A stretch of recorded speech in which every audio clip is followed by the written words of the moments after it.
Hello everyone, आज है 2 जुलाई और आज इस वीडियो में हम बात करने जा रहे हैं एनएचपीसी के बारे में। 100 रुपये का शेयर है और एक महीने का ग्राफ देखोगे तो एकदम फ्लैट की तरफ। हालांकि गिरावट तकरीबन 12% गिरा ज़रूर है, लेकिन बाद में कोशिश करी और अभी अगर आप देखो तो 100 रुपये की रेंज में अटका है। एक दिन तेज़ी यहाँ पर ज़रूर आई थी जब एक अच्छी खबर आई थी, लेकिन उसके बाद अगर आप देखो तो कुछ देखने को नहीं मिल रहा है। बात करेंगे वीडियो में इसके बारे में, लेकिन उससे पहले अगर आपने अभी तक चैनल को सब्सक्राइब नहीं किया है तो प्लीज़ अभी इसे सब्सक्राइब कर लीजिए, क्योंकि आगे भी बहुत सारे वीडियोस हैं जो आपको काफ़ी ज़्यादा हेल्प करेंगे।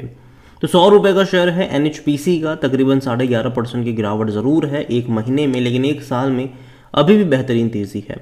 120% का ग्रोथ है, शानदार तेज़ी आई थी। उसके बाद अभी अगर आप देखो तो कंसोलिडेट ही कर रहा है ये, अगर अटेम्प्ट भी कर रहा है तो गिरावट दिखा रहा है साथ साथ में। और देखो अभी 3 दिन पहले तेज़ी आई थी जब खबर आई थी यहाँ पर कि भैया इनको एक बड़ा प्रोजेक्ट मिला है, तकरीबन 200 मेगावाट कैपेसिटी का सोलर प्रोजेक्ट मिला है गुजरात में, और तकरीबन 850 करोड़ के आसपास का ये बहुत बड़ा प्रोजेक्ट है। और उसके चलते एक दिन की हल्की सी तेज़ी आई थी, ठीक है, लेकिन उसके बाद अगर आप देखो तो कुछ हो नहीं रहा। यहाँ पर न्यूज़ कुछ इस तरीके से थी कि कंपनी ने अग्रीमेंट साइन किया था सोलर प्रोजेक्ट का, जो कि गुजरात में था, तकरीबन 845 करोड़ के आसपास का। The public sector enterprise entered into the power purchase agreement with the state electricity regulatory board in Gujarat. और ये बड़ी बात है, 27 जून को ये अग्रीमेंट हुआ था वहाँ पर, और गुजरात ऊर्जा विकास निगम लिमिटेड के साथ।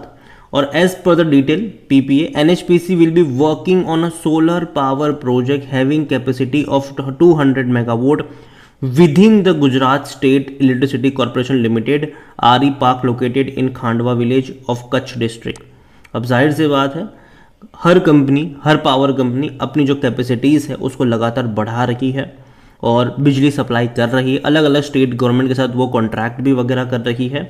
और यहाँ पर अगर आप देखो तो Gujarat state electricity corporation limited is a wholly owned subsidiary of Gujarat Vikas जो निगम है उनका, which focus on power generation in the state में जो पावर जनरेशन है वहाँ पर ये पूरा का पूरा फोकस कर रहा है। और ये बहुत बड़ा प्रोजेक्ट है और जिसके चलते एक दिन की तेज़ी यहाँ पर ज़रूर बनी थी।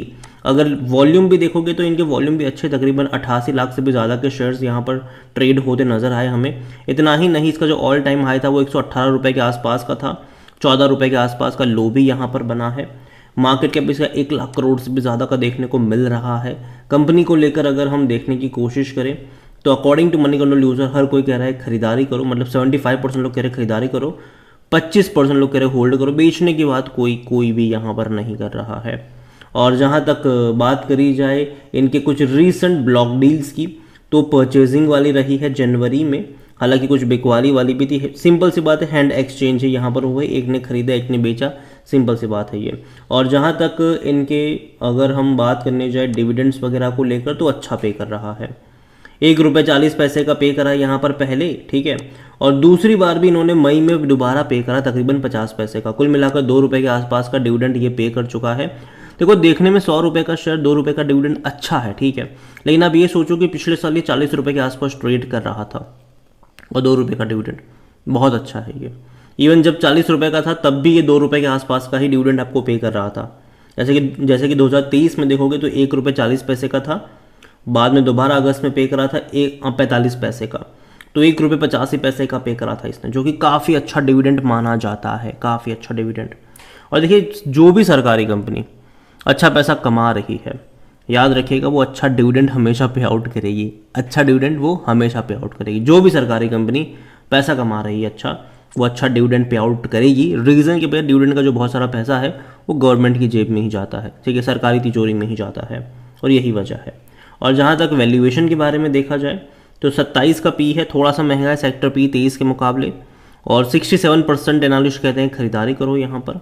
मेरा मानना ये है कि जिस दिन इसका सेक्टर पी और पी रेशियो दोनों सेम हो गया, वहाँ पर मुझे लगता है कि एंट्री करने के मौके बनते आपको नज़र आ सकते हैं, और वो शायद लेवल होगा 90 रुपये के आसपास का। वो लेवल होगा जहाँ पर लोगों के इंटरेस्ट आ सकते हैं, बाइंग इंटरेस्ट आ सकते हैं। और जहाँ तक फिनेंशियल्स की बात करें, लास्ट क्वार्टर के नंबर उतने भी खास नहीं थे, इवन खराबी मैं कहूँगा। 2500 करोड़ का रेवेन्यू था, प्रॉफिट था तकरीबन 550 करोड़ का, और ख़राब क्योंकि पिछले साल अगर आप देखोगे तो प्रॉफिट तकरीबन 650 करोड़ का था। तो कम प्रॉफिट हुआ पिछले साल के मुकाबले।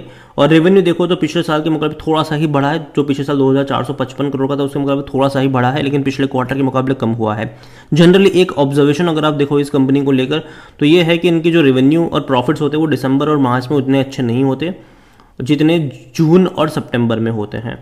अगर आप जून 2023 की बात करें तो 3000 करोड़ से भी ज़्यादा के रेवेन्यू थे और तकरीबन 1000 करोड़ से भी ज़्यादा का प्रॉफिट था। सितंबर में 3200 करोड़ के आसपास के रेवेन्यू थे और 1500 करोड़ से भी ज़्यादा का प्रॉफिट था। और ये सिर्फ 2023 की बात नहीं है, अगर आप 2022 में भी देखोगे तो 2022 में भी नंबर कुछ ऐसे ही थे। जून में जून 2022 में देखोगे तो 3000 करोड़ से भी ज़्यादा का इनका रेवेन्यू था और तकरीबन 1000 करोड़ से भी ज़्यादा प्रॉफिट था। तो ये है। तो अभी आने वाले 2 क्वार्टर अगेन इंपॉर्टेंट होंगे क्योंकि जून और सितंबर के ही है, और देखो अच्छे नंबर एक्सपेक्टेड मैं करूंगा कि आएंगे नंबर, और अगेन कंपैरिजन भी होगा पिछले साल के अच्छे नंबरों के साथ ही, तो वो भी देखना इंटरेस्टिंग होगा कि भाई साहब जो प्रथा चली आ रही है जून और सितंबर के अच्छे नंबर्स की वो कंटिन्यू रह पाती है कि नहीं। और जहाँ तक शेयर होल्डिंग के बारे में देखें तो जो प्रमोटर है उनकी होल्डिंग 67.40% की है, एक भी शेयर गिरवी नहीं है, और जाहिर सी बात है जो भी सरकारी कंपनी होती है उनके शेयर्स गिरवी होते नहीं हैं। इंस्टीट्यूशंस की बात करें तो म्यूचुअल फंड के पास अच्छी खासी क्वांटिटी है, 6.02%, डोमेस्टिक के पास 5.29% है, एफआईज के पास 6.80% है। लेकिन देखा जाए तो भाई अब बिकवाली करी है सबने, चाहे वो म्यूचुअल फंड हो या फिर चाहे वो यहाँ पर एफआईज हो, या फिर चाहे हम बात करें डोमेस्टिक ने हल्की सी क्वांटिटी खरीदी है, लेकिन बड़ी क्वांटिटी म्यूचुअल फंड और एफआईज ने यहाँ पर बेची है। इवन प्रमोटर ने भी बेची है ओएफएस के जरिए, और जो खरीदारी हुई है वो रिटेल की तरफ से ज़्यादा हुई है।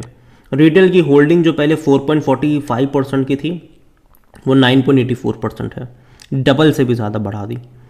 तो जो भी प्रमोटर ने बेचा, जो भी म्यूचुअल फंड ने बेचा, जो भी एफआईएस ने बेचा, वो रिटेल वालों ने यहाँ पर खरीदा है। थोड़ी बहुत क्वांटिटी अदर पार्टीज ने भी खरीदी है, लेकिन रिटेल ने ज़्यादा खरीदी है यहाँ पर। तो देखिए ओवरऑल मैं इतना कहूँगा इस कंपनी को लेकर कि जिस प्राइस पे, देखो लॉन्ग टर्म के लिहाज से अगेन मैं कहूँगा कि मुझे कंपनी ख़राब नहीं लग रही है, क्योंकि देखो जब भी बड़े लंबे अरसे बाद भागे है पूरे पावर सेक्टर, यहाँ पर अगर आप इसका मैक्सिमम 2009 से लेकर अब तक का ग्राफ देखोगे तो ऐसी तेज़ी आज से पहले कभी नहीं आई। और ये सभी पावर कंपनियों की कहानी है, चाहे आप टाटा देख लो, चाहे आप अदानी देख लो, सभी की यही कहानी है।